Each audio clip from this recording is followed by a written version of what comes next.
मध्य प्रदेश में आखिरकार मानसून ने फिर रफ्तार पकड़ ली और कई दिनों के इंतजार के बाद प्रदेश के पूर्वी हिस्से में मानसून की दोबारा सक्रिय एंट्री हो गई है। करीब 6 दिनों की सुस्ती के बाद मानसून अब आगे बढ़ने लगा, जिससे किसानों और आम लोगों को राहत की उम्मीद जगी है। मौसम विभाग के मुताबिक मंगलवार को मानसून ने जबलपुर और सागर संभाग के कई जिलों में दस्तक दे दी है। इसके साथ ही कटनी, जबलपुर, रीवा, सीधी, सिंगरौली, सागर, दमोह, सिवनी और आसपास के इलाकों में भी मानसून सक्रिय हो गया है।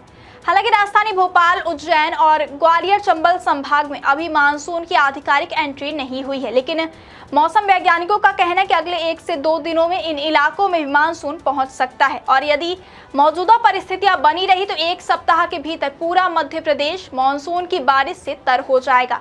आपको बता दें कि इस साल प्रदेश में मानसून ने पहली बार 24 जून को दक्षिणी मध्य प्रदेश से प्रवेश किया है। उस समय इंदौर, अलीराजपुर, नर्मदापुरम, मंडला, डिंडौरी और अनूपपुर तक मानसून पहुंच गया था, लेकिन इसके बाद इसकी रफ्तार अचानक धीमी पड़ गई और कई दिनों तक मानसून आगे नहीं बढ़ पाया। अब बंगाल की खाड़ी और अरब सागर से लगातार नमी मिलने के कारण मानसून गतिविधियां फिर तेज हो गई हैं। मौसम विभाग के मुताबिक इस समय मानसून की उत्तरी सीमा सूरत, इंदौर, सागर, सीधी, देहरादून और मंडी से होकर गुजर रही है। वहीं पंजाब से लेकर उत्तर बंगाल की खाड़ी तक एक मौसमी ट्रफ सक्रिय बनी हुई है। इसके अलावा दक्षिण मध्य प्रदेश से मराठवाड़ा, मध्य महाराष्ट्र, कोंकण और गोवा होते हुए अरब सागर तक भी एक ट्रफ लाइन बनी हुई है। इतना ही नहीं, 2 जुलाई को एक नया पश्चिमी विक्षोभ भी सक्रिय होने की संभावना है। इन सभी मौसमी प्रणालियों के सक्रिय होने से आने वाले दिनों में प्रदेश के अधिकांश हिस्सों में बारिश की गतिविधियां तेज रहने का अनुमान है। मौसम विभाग ने 1 जुलाई से अगले 96 घंटे के लिए विशेष अलर्ट भी जारी किया है। इस दौरान प्रदेश के अधिकांश जिलों में कहीं हल्की तो कहीं मध्यम बारिश होने की संभावना है। वहीं 9 जिलों में लगातार 4 दिनों तक भारी बारिश की चेतावनी जारी की गई है। इन जिलों में रायसेन, नर्मदापुरम, खरगोन, अलीराजपुर, छिंदवाड़ा, सिवनी, बालाघाट, मंडला और डिंडौरी शामिल है।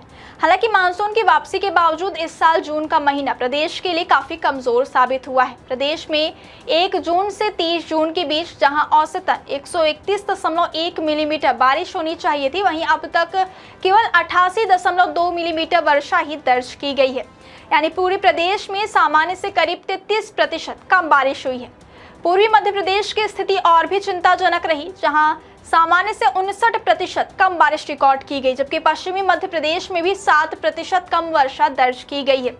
अगर रीवा जिले की बात करें तो यहाँ हालात और ज्यादा गंभीर है। रीवा में पूरे जून महीने के दौरान सामान्य से करीब 78% कम बारिश दर्ज की गई है। मौसम विभाग के मुताबिक 1 जून से 30 जून तक जिले में केवल 29.1 मिलीमीटर बारिश हुई है, जबकि इस अवधि में लगभग 129.9 मिलीमीटर वर्षा होनी चाहिए थी। यानी मानसून की सुस्ती ने किसानों की चिंता कई गुना बढ़ा दी है। कम बारिश का सबसे ज्यादा असर खरीफ फसलों की बुआई पर पड़ा है। कई किसानों ने खेत तैयार कर लिए हैं, बीज भी खरीद लिए हैं, लेकिन पर्याप्त नमी होने की वजह से बोनी शुरू नहीं हो पा रही। जिन किसानों ने शुरुआती बारिश के भरोसे बुआई कर दी थी, वे भी अब अगली अच्छी बारिश का इंतजार कर रहे हैं। कृषि विशेषज्ञों का कहना है कि यदि अगले कुछ दिनों से अच्छी बारिश नहीं हुई तो धान सहित अन्य खरीफ फसलों की बुवाई और रोपाई का समय प्रभावित हो सकता है, जिसका असर इस साल के उत्पादन पर भी पड़ सकता है। इधर रतलाम जिले में भी कम बारिश की वजह से पेयजल संकट गहराने लगा है। शहर के जीवन रेखा माने जाने वाले धोलावाड़ बांध का जल स्तर अपने न्यूनतम स्तर पर पहुंच गया। हालांकि मौसम विभाग का कहना है कि जुलाई महीने में मानसून पूरी तरह सक्रिय रहने की संभावना है। वैज्ञानिकों के मुताबिक अरब सागर और बंगाल की खाड़ी दोनों तरफ से लगातार नमी मिल रही है। ऐसे में आने वाले दिनों में प्रदेश के अधिकांश हिस्सों में अच्छी बारिश हो सकती है। बुधवार सुबह रीवा जिले के कई इलाकों में बादल छाए रहे, कुछ स्थानों पर हल्की बूंदाबांदी और तेज हवाएं भी चली, लेकिन अधिकांश क्षेत्रों में अभी भी अच्छी बारिश का इंतजार बना हुआ है।